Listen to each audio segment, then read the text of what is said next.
Welcome back, viewers. You're watching WION World is One. This is World DNA, the show that gets you ahead of the rest. I'm Shivan Chandra.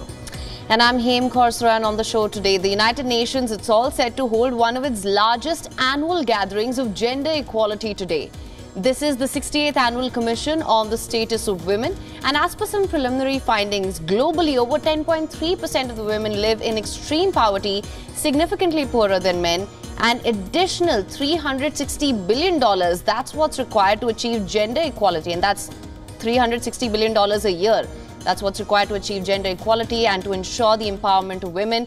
How are these gaps addressed at the session? We'll of course keep an eye on that, and we'll bring you all of the developments as and when they come in.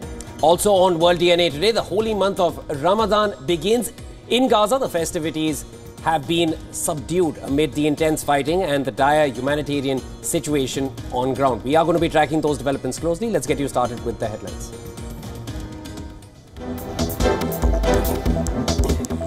Israeli Prime Minister Benjamin Netanyahu responds to Biden's criticism, says will move forward with invasion of Rafah without providing a specific timeline.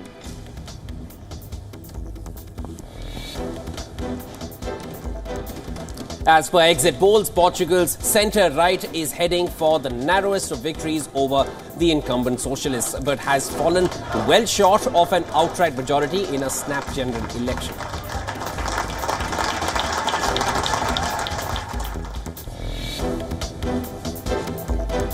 All eyes on India's top court as it will hear the application filed by the State Bank of India seeking an extension till 30th of June to disclose the details of each electoral bond and cash by political parties.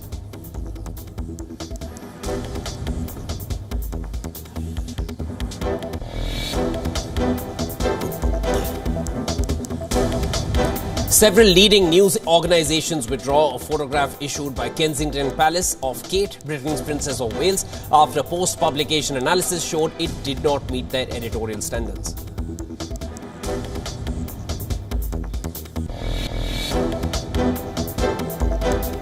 Liverpool and reigning champions Manchester City play out a thrilling 1-1 draw at Anfield. The results leave Arsenal on top of the English Premier League.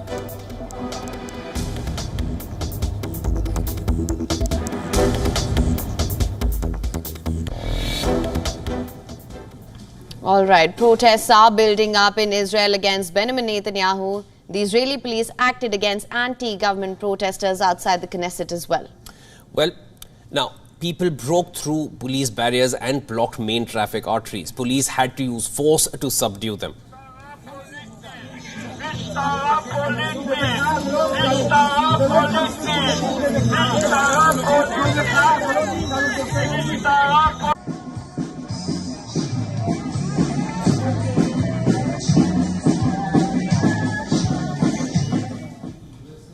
Protesters had also set up tents which were dismantled by the police during the scuffle.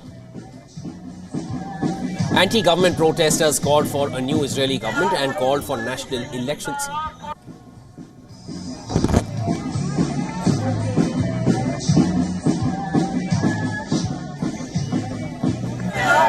This comes as Prime Minister Benjamin Netanyahu responded to recent criticism by US President Joe Biden, asserting that his policies align with the interests of the vast majority of Israelis. Earlier, Biden had said that Netanyahu's approach to the war in Gaza was hurting Israel more than helping it.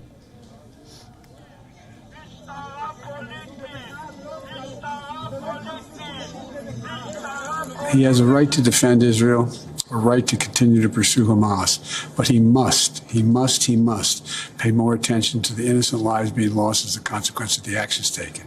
He's hurting, in my view, he's hurting Israel more than helping Israel by making the rest of the world, it's contrary to what Israel stands for. To this, Netanyahu responded, and I'm going to quote here, "Don't know what the president meant, but if he meant that I lead a policy against the majority of the Israeli public and that it harms Israel's interests, he is wrong on both counts." As Netanyahu promised to go ahead with his air and ground assault on Gaza, Israel's offensive, it's plunged Gaza into a humanitarian catastrophe. Although US has been airdropping aid into Gaza, a ship carrying aid bound for Rafah from Cyprus is still on hold due to technical issues. Israel's Defense Minister Yoav Gallant sailed with Israel's Navy next to the shores of the Gaza Strip to take a closer look at the work being done on the sea corridor to the enclave. We will bring the aid through a maritime route that is coordinated with the US on the security and humanitarian side, with the assistance of the Emirates on the civil side and appropriate inspection in Cyprus. We will arrive with goods that will arrive by international organizations with American assistance.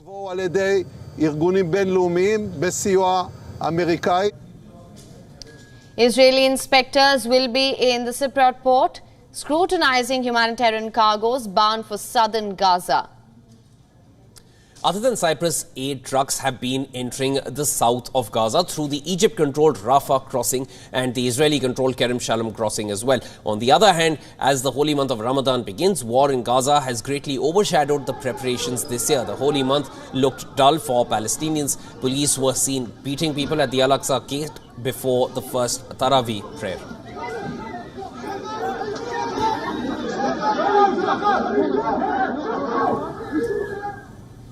Five months into the Gaza war, Palestinians are preparing for the holy month of Ramadan. But this also comes with the fear of an imminent Israeli invasion in the Gaza Strip.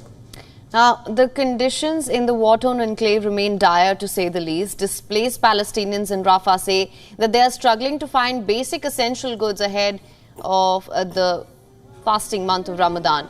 Most of the food items are packed in tins, which are not fresh and unaffordable for locals here.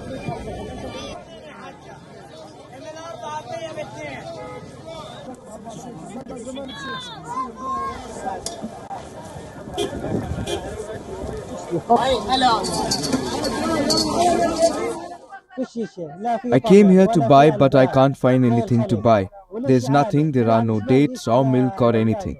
One can't find anything for their children. How are we supposed to do suhoor? Now, the visuals on your screen show a US vessel which has departed from the Mediterranean. This vessel is carrying equipment for building a temporary pier in Gaza. Earlier, Pentagon had said this temporary aid port could take up to 60 days to be up and running. However, the aid groups claim that this time period is too long, given the risk of famine in the besieged strip. As Israel is continuing with its offensive against Hamas, a doctor who was working in Gaza for 3 weeks described the humanitarian crisis that is unfolding in Gaza. It's not just about planes that are dropping bombs. It's not just about homes that are destroyed and people that are displaced, but all aspects of life are impacted in the Gaza Strip. And I felt it.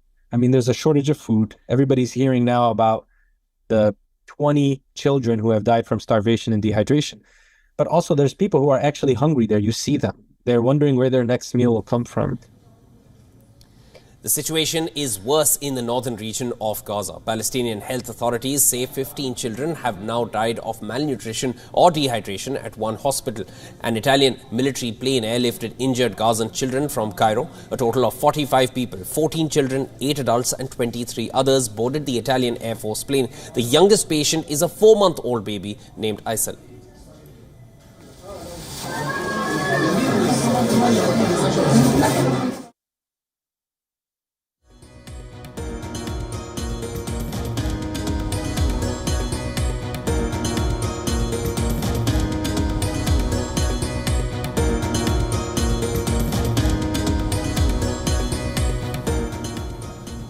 And that being said, the holiest month for 1.8 billion Muslims around the world, it has begun. Well, on Sunday, Saudi Arabia's moon sighting committee announced that Ramadan will begin on the 11th of March. In India, the holy month of Ramadan will begin on the 12th. This as the actual timing of Ramadan can vary in different countries.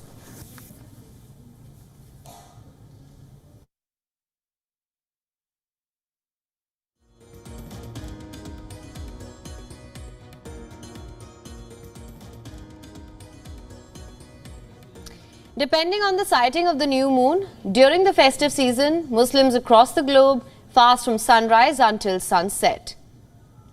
Now, on Sunday, observers in the Saudi Arabian city of Tumer were unable to spot the moon due to cloud and rain cover. However, observers elsewhere did see the crescent. Ramadan is the 9th month of the Islamic calendar. There are two main meals during the fasting period. The one which is consumed before sunrise, which is known as sehri, and the meal which is eaten after the sunset, known as iftar. Festive foods like dates, which are typically served as appetizers before a lavish meal after sunset. Due to the different time zones, Muslims in the southernmost countries are expected to fast for around 12 hours, while those in the northernmost will fast for more than 17 hours. The holy month of Ramadan is expected to end on the 9th of April, which will be followed by the celebration of Eid al-Fitr.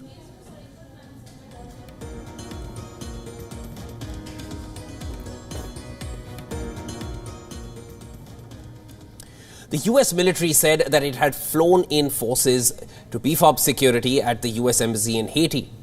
And this was to allow non-essential personnel to leave. The military further said that the United States, it remains focused on aiding Haitian police and arranging some kind of UN-authorized security deployment as well. All details in our next report.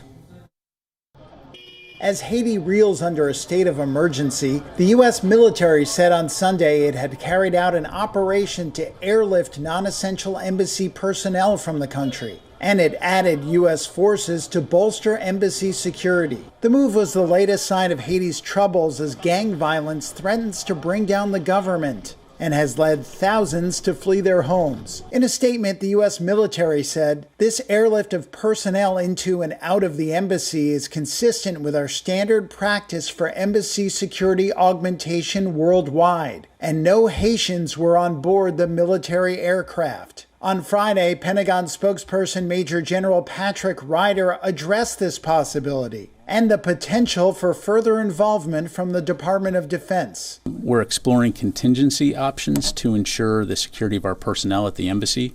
No decisions have been made at this time about potential deployments. I know there's been some press reports about a fleet anti-terrorism security team.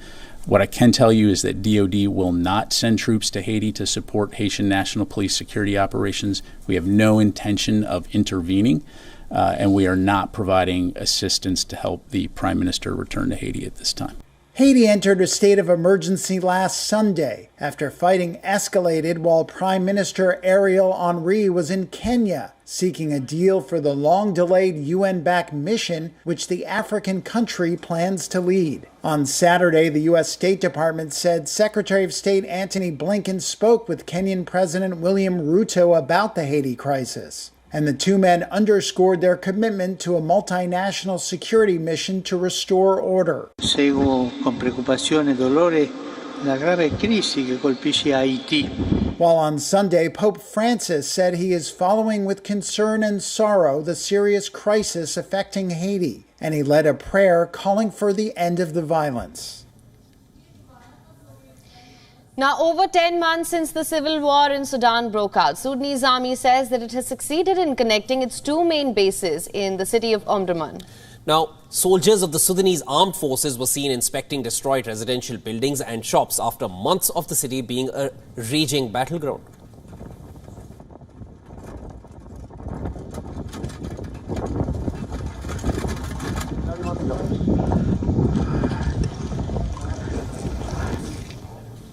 The Sudanese army, it also recaptured the residence of the country's first president after its independence, which was being used by the rival paramilitary group Rapid Support Forces.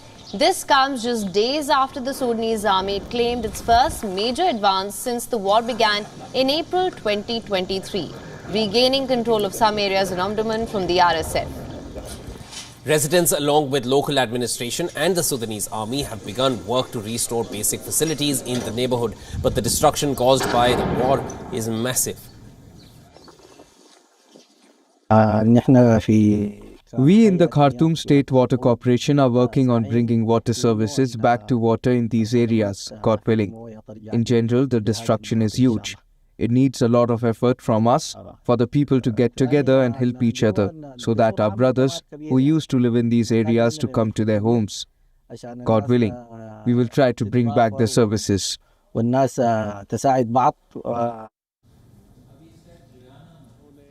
Just last week, the UN Security Council pushed for an immediate cessation of hostilities in the country before Ramadan. While the RSF welcomed the call, Sudanese army said that there would be no truce until the RSF backtracks. The simmering war in the North African nation has left over 25 million people dead.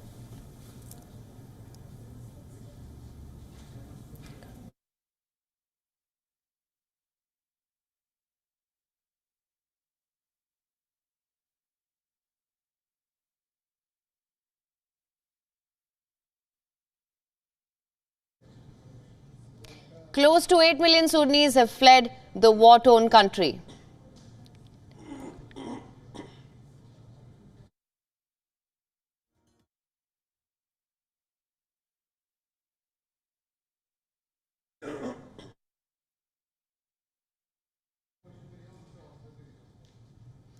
The leader of Portugal's centre-left socialists have conceded defeat in the parliamentary election. Now, Pedro Nuno Santos' party came in second to its centre-right rivals by a razor-thin margin here. With 99% of the ballots counted, the Socialist Party trailed by only 438 votes, while the tally from voting abroad, that's still pending.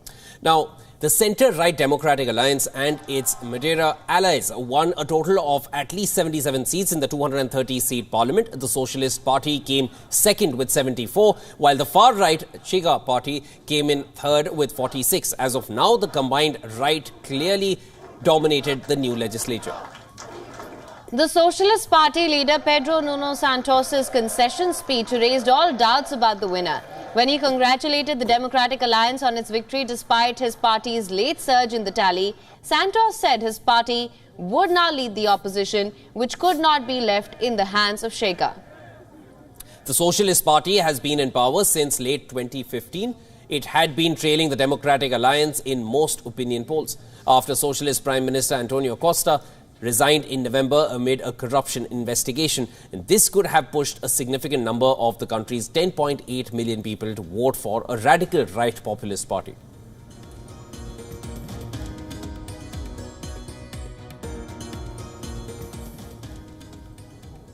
The Supreme Court of India is set to hear a crucial plea as the State Bank of India, also known as the SBI, filed a petition seeking an extension till June 30th to disclose details of each electoral bond.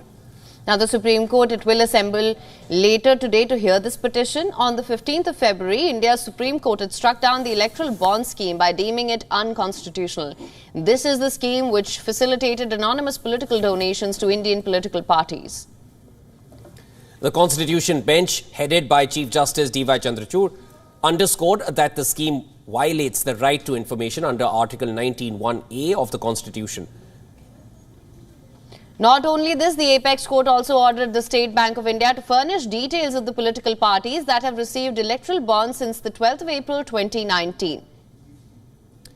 Now, on March 4th, the SBI filed a petition in the Supreme Court for an extension. SBI claims the process requires more time to retrieve and cross-refer data from various sources. The five-judge bench, headed by Chief Justice D.Y. Chandrachud, will also hear a separate petition that seeks to initiate a contempt action against the SBI. The petition alleges that the bank willfully and deliberately disobeyed the top court's direction to submit details to the Election Commission of India by the 6th of March. The petition was brought forward by NGOs Association for Democratic Reforms and Common Cause. The plea claims the timing of SBI's application is deliberate, as it accuses the bank of withholding donor and donation amount details from the public before the upcoming general elections.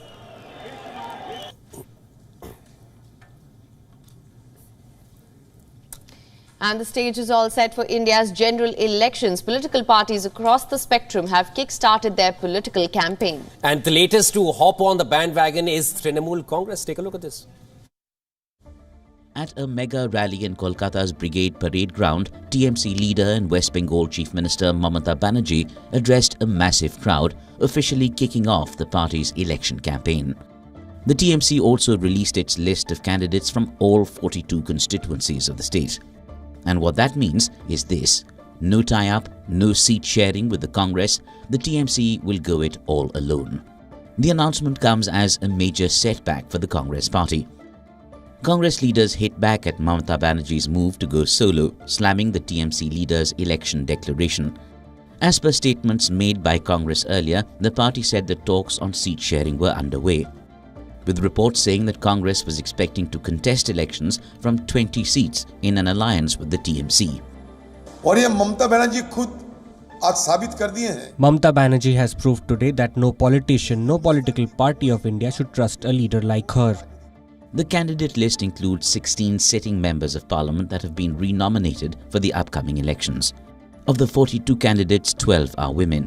Some prominent names making the cut include former cricketer Yusuf Pathan, who will be contesting the polls from Behrampur, a constituency that is represented by Congress leader Adhir Ranjan Chaudhary since 1999. Are TMC and Congress to actually fight against each other here?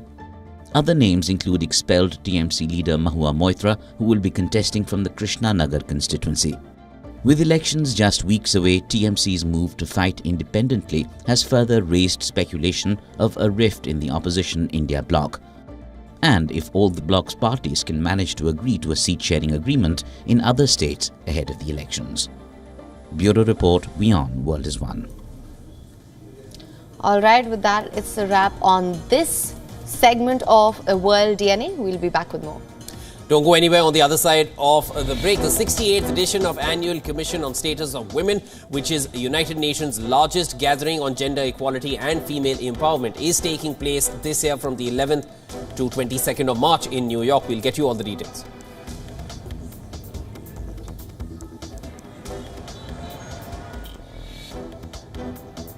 Also on the other side, the much-awaited 2024 Oscars finally here, celebrating the best of cinema. The 96th Academy Awards are currently underway with Jimmy Kimmel as the host. All details on the other side.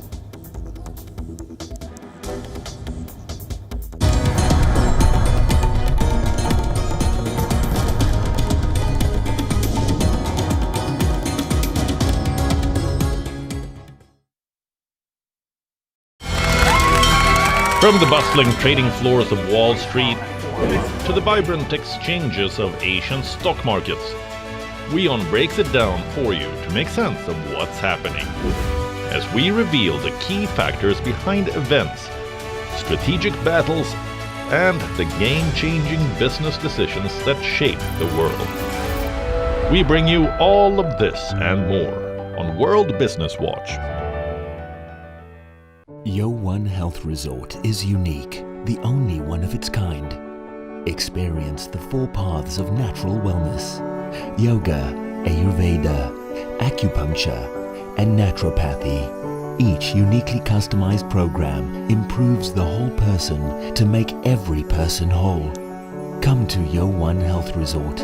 Make your reservation at WION.com.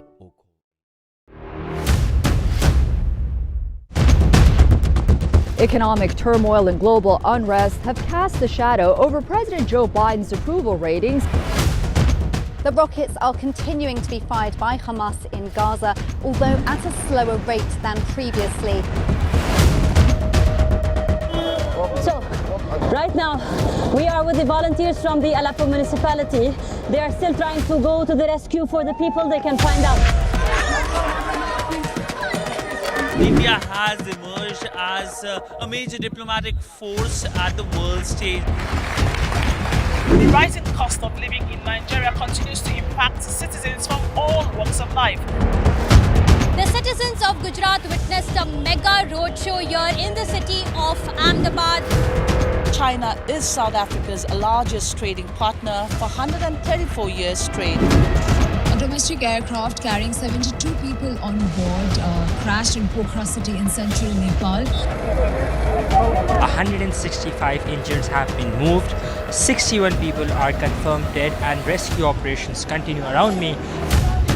After receiving an entire season's rainfall in a span of 48 hours, Chennai city has literally been brought to its knees.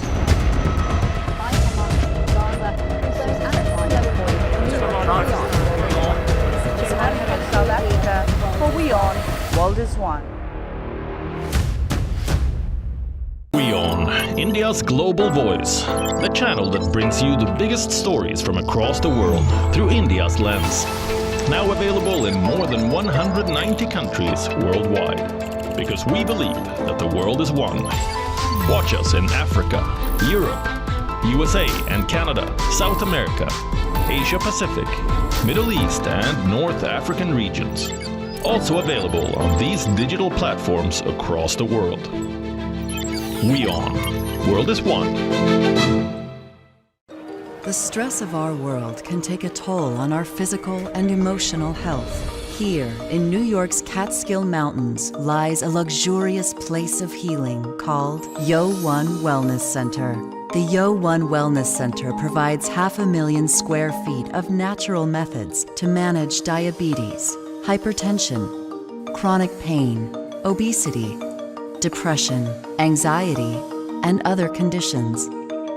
We use the traditions of centuries-old natural science from India, yoga, Ayurveda, acupuncture, and naturopathy in personalized programs that help you take charge of your own health. A minimum 5-day stay is recommended for best results. Book now at yo1.com. Everyone loves a contest.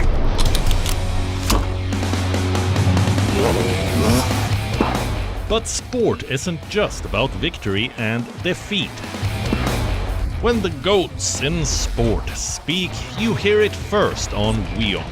You have to play good cricket over a period of time. I actually pushed myself right out of the damn tournament. We go beyond the stats. Our stories are quoted the world over. At WION, sport is part of our DNA. Come, join us on this journey. Weekdays 6:30 p.m. IST, 1 p.m. GMT.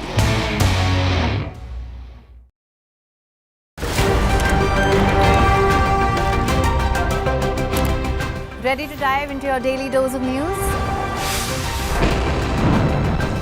Bringing you what's trending in the West and all that's setting trends in the East.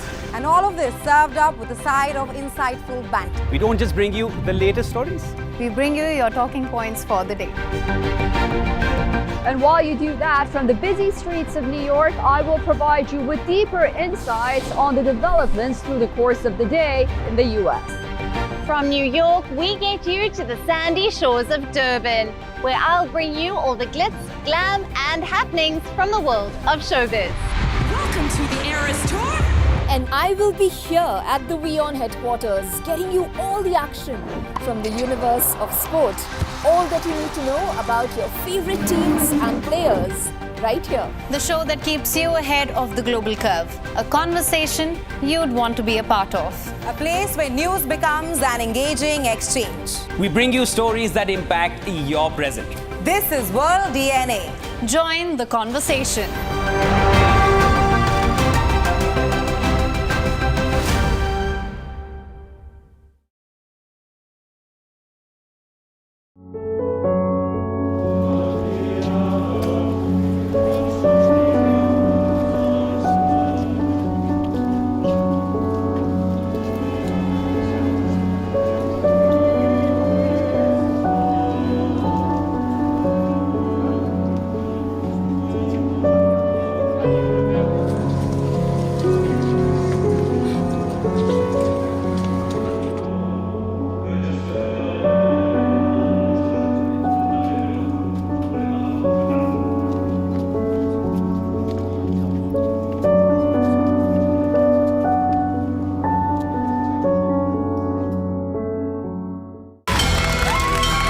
From the bustling trading floors of Wall Street to the vibrant exchanges of Asian stock markets, WION breaks it down for you to make sense of what's happening, as we reveal the key factors behind events, strategic battles, and the game-changing business decisions that shape the world. We bring you all of this and more on World Business Watch.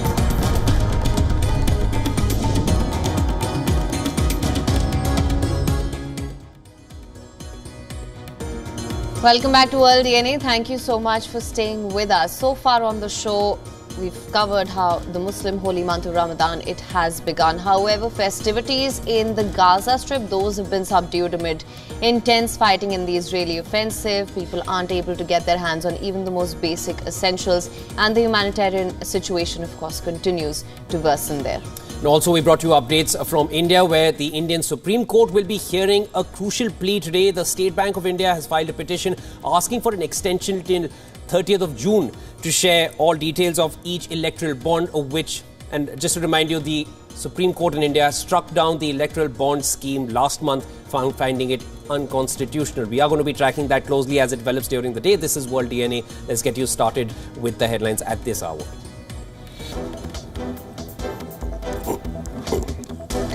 Israeli Prime Minister Benjamin Netanyahu responds to Biden's criticism, says will move forward with the invasion of Rafah without providing a specific timeline.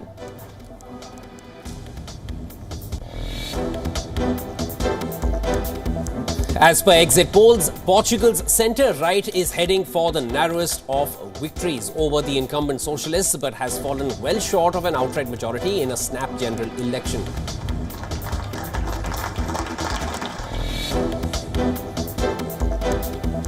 All eyes on India's top court as it will hear the application filed by the State Bank of India seeking an extension till the 30th of June to disclose the details of each electoral bond encashed by political parties.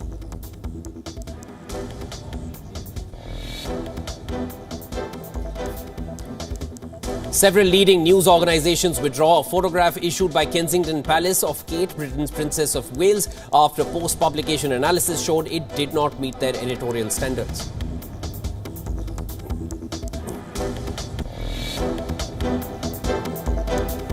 The wait is finally over. Christopher Nolan's Oppenheimer has won the Best Picture at the Oscars 2024. The movie, which was also one of the biggest hits of 2023, received Best Director, Actor and Supporting Actor, among other honours at the 96th Academy Awards.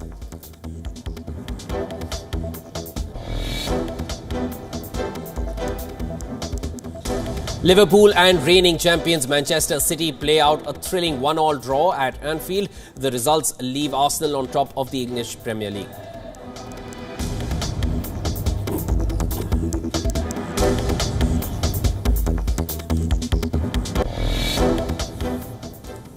Well, the 68th edition of the Annual Commission on Status of Women, which is United Nations' largest gathering on gender equality and women's empowerment, is taking place from the 11th to the 22nd March in New York. Well, the theme of the event is to discuss how to address women's poverty, strengthen institutions and increase investment to accelerate progress on gender equality. Gender equality is at a crucial crossroads here around the world today, and it is urgent to accelerate the process as more women are living under poverty than men, with 10.3% of women globally living under extreme poverty. And if we keep progressing at this rate, then as many as 342 million women, which is 8% globally, will still be in the clutches of poverty by 2030.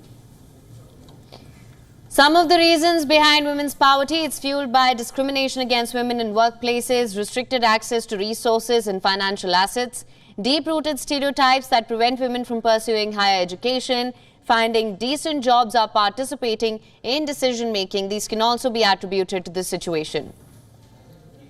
Investment is necessary for faster advancement, and according to data from 48 developing economies, an extra $360 billion is required annually to attain gender equality and women's empowerment across major global goals, such as ending hunger and poverty. Over the period of the next 2 weeks, the Commission will decide on a set of policies and recommendations that will serve as the blueprint for improving the lives of women and girls by reducing their time in income poverty and boosting leadership.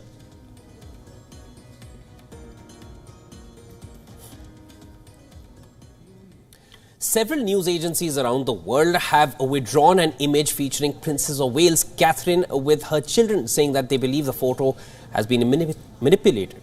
Now, this image, it was distributed by Kensington Palace.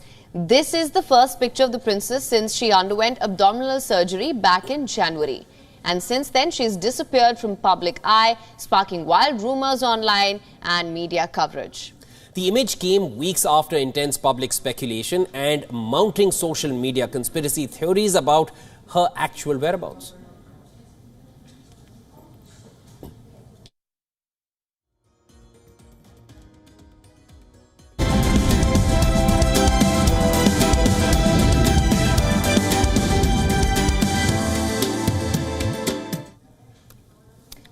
Now, a recent report by the Internet and the Mobile Association of India highlights a significant shift in how Indians access the Internet. Well, nearly 45% of the rural population, or 665 million people, still lack Internet access. However, there is a growing preference for local languages. 57% of Internet users in rural areas now choose to access the web in their native tongue, with Hindi leading the pack. Now, this preference for local language coincides with the increasing popularity of voice search. Difficulty in understanding Internet procedures, it was previously a major barrier. Now, voice-based references are making the Internet more user-friendly. Companies, in fact, are developing AI models that support multiple Indian languages. Notably, activities like watching videos, listening to music, communications, social networking, online shopping, and searching online are among the top Internet engagements in Indian languages. Despite these advancements, challenges remain. Shared device usage in rural areas is on the rise, with 21% accessing the Internet through someone else's phone. And this highlights the need for increased device ownership. Government initiatives play a crucial role in addressing this. Now, programs promoting digital literacy and highlighting the Internet's benefits in rural areas are crucial by creating awareness of how the Internet can be used for tasks like soil testing and digital payments. User adoption can be further encouraged.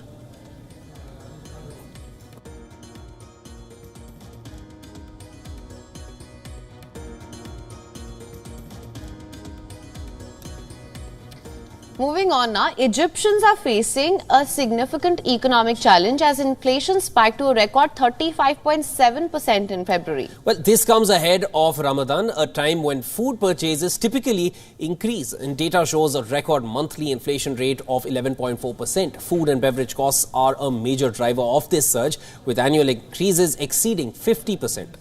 Now, with essential goods becoming increasingly unaffordable for many Egyptians, the government stepped in with the introduction of Al-Han Ramadan markets, and this initiative offers subsidized products ahead of the fasting month to alleviate the financial burden on citizens. Karim Magahed, an Egyptian shopper, talks about the affordability of these subsidized products as well. There are meat with all its kinds, fish with all its kinds as well, chicken and other fresh poultry. There are oils and sugar prices are affordable. A kilo is for 27 Egyptian pounds. All the prices here are good. Dates price range from 20 Egyptian pounds per kilo to 70 Egyptian pounds per kilo, which is affordable for everyone. In an attempt to address the country's economic woes, the Central Bank of Egypt devalued the Egyptian pound by 38%. This move aims to attract foreign investment and helped in securing a vital $8 billion loan from the International Monetary Fund. The devaluation is expected to further impact inflation in the short term as the cost of imports rises. The central bank has also taken action to combat inflation by raising interest rates. Now, this move aims to curb inflation by making borrowing more expensive and encouraging saving. However, the effectiveness of this measure remains to be seen. Economists are divided on the long-term impact of the currency devaluation of inflation. While some predict a significant increase in consumer costs, others suggest the impact may be muted due to existing dollar shortages and black market pricing practices. Meanwhile, the World Bank has stepped in to provide Egypt with an additional $3 billion as the IMF deal materialized. The $35 billion investment deal with the United Arab Emirates is also expected to reverse the currency devaluation trend. Egyptian stocks are currently in recovery mode. The coming months will be crucial in determining the success of Egypt's economic reforms and the impact on the daily lives of its citizens.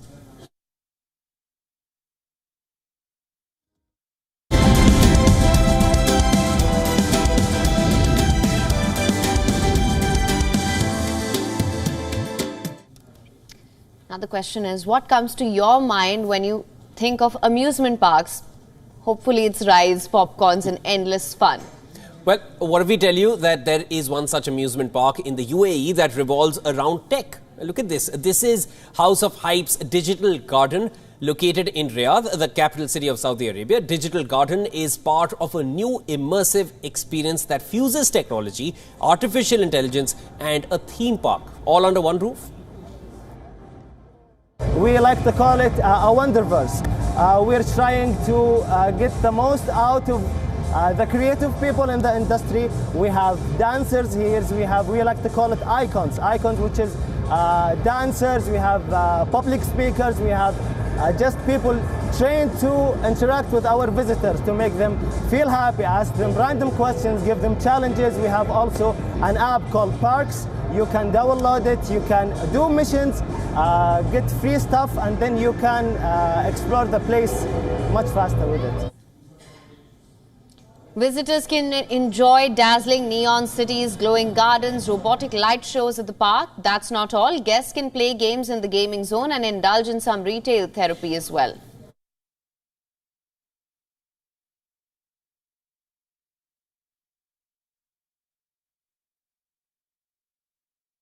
So basically we have 4 primary zones. Every zone have its own inspirations.